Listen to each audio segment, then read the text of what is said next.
नमस्कार, स्वागत है आपका हमारे चैनल संवाद लाइव पर। मैं हूं जितेश अवस्थी।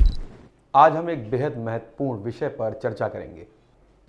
भूकंप, ये धरती का कंपन जो अक्सर ही तबाही मचाता है। आखिर क्यों और कैसे होता है?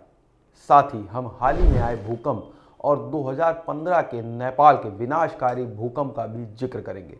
भूकंप को सरल शब्दों में कहें तो यह पृथ्वी की सतह का अचानक और तीव्र कंपन है। यह कंपन तब महसूस होता है जब पृथ्वी के अंदर मौजूद प्लेट्स एक दूसरे से टकराती हैं, खिसकती हैं या दबाव मुक्त करती हैं, या ऊर्जा जमीन के अंदर अचानक रिलीज होती है और सतह पर झटके के रूप में महसूस होती है। हमारी धरती के नीचे 7 प्रमुख और कई छोटे छोटे टेक्टोनिक प्लेट्स होती हैं जो लगातार गतिशील रहती हैं। यह प्लेट्स कभी आपस में टकराती हैं, कभी अलग होती हैं और कभी एक दूसरे के ऊपर नीचे खिसकती हैं। जब इन प्लेट्स के बीच तनाव चरम पर पहुंचता है और टूटता है तो भूकंप आता है। ज़मीन के नीचे दरारों को फॉल्ट लाइंस कहते हैं। जब इन दरारों के आसपास की चट्टानें अचानक हिलती हैं तो भूकंप पैदा होता है। ज्वालामुखी सक्रिय होने पर भी भूकंप के झटके आ सकते हैं, क्योंकि ज़मीन के नीचे लावा की गति भी कंपन उत्पन्न करती है। बड़े बांध, खनन और ज़मीन के नीचे अत्यधिक ड्रिलिंग जैसी गतिविधियां भी भूकंप का कारण बनती हैं।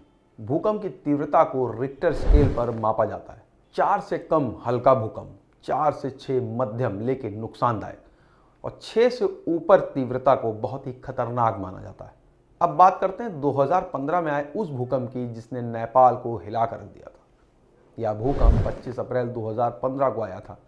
रिक्टर स्केल पर इसकी तीव्रता 7.8 मापी गई थी।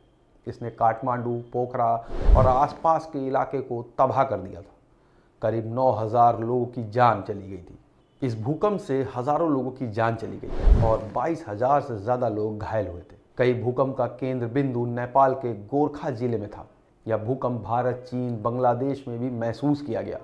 इसके कारण काठमांडू का ऐतिहासिक धरहरा टावर पूरी तरह से ढह गया। अब बात करते हैं हाल के भूकंप की। हाल ही में आया भूकंप भारत, नेपाल और आसपास के क्षेत्रों में महसूस किया गया। यह भूकंप रात करीब 11:15 पे आया। इसकी तीव्रता 5.6 से अधिक बताई जा रही है। भूकंप का केंद्र नेपाल के तराई क्षेत्र में बताया गया है। सौभाग्य से इस बार जान माल का नुकसान ज्यादा नहीं हुआ, लेकिन हमें समझना होगा कि ऐसे झटके हमारी धरती की लगातार बदलती परिस्थितियों की ओर इशारा कर रहे हैं। भूकंप से पूरी तरह से बचा नहीं जा सकता, लेकिन सतर्कता से नुकसान को कम किया जा सकता है। हम आपको बताएंगे कि भूकंप आने के दौरान आपको क्या करना चाहिए और क्या नहीं। अगर आप घर के अंदर हैं तो मेज के नीचे छुप जाएं, खिड़की, शीशे और भारी फर्नीचर से दूर रहें, और बाहर हैं तो खुले मैदान में जाएं और इमारतों, पेड़ों और बिजली के तारों से बच के रहें। नेपाल और हिमालय का क्षेत्र भूकंप के लिहाज से सबसे ज़्यादा संवेदनशील है, क्योंकि यह भारतीय प्लेट और यूरेशियन प्लेट के मिलने का स्थान है।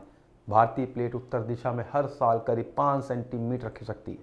यह हिमालय की ओर ऊपर की ओर उठती है और इसी वजह से भूकंप के झटके इस क्षेत्र में बार बार आते हैं। भूकंप हमें यह याद दिलाते हैं कि हमारी धरती कितनी शक्तिशाली और अस्थिर है। हमें इससे डरने की बजाय इसके लिए तैयार रहना चाहिए। जागरूकता और सुरक्षा ही इस प्राकृतिक आपदा से बचाव का सबसे बड़ा हथियार है। अगर आपको यह जानकारी उपयोगी लगी हो तो इस वीडियो को लाइक करें, शेयर करें, और चैनल को सब्सक्राइब नहीं किया हो तो आज ही करें। मिलेंगे एक नए वीडियो के साथ। नमस्कार।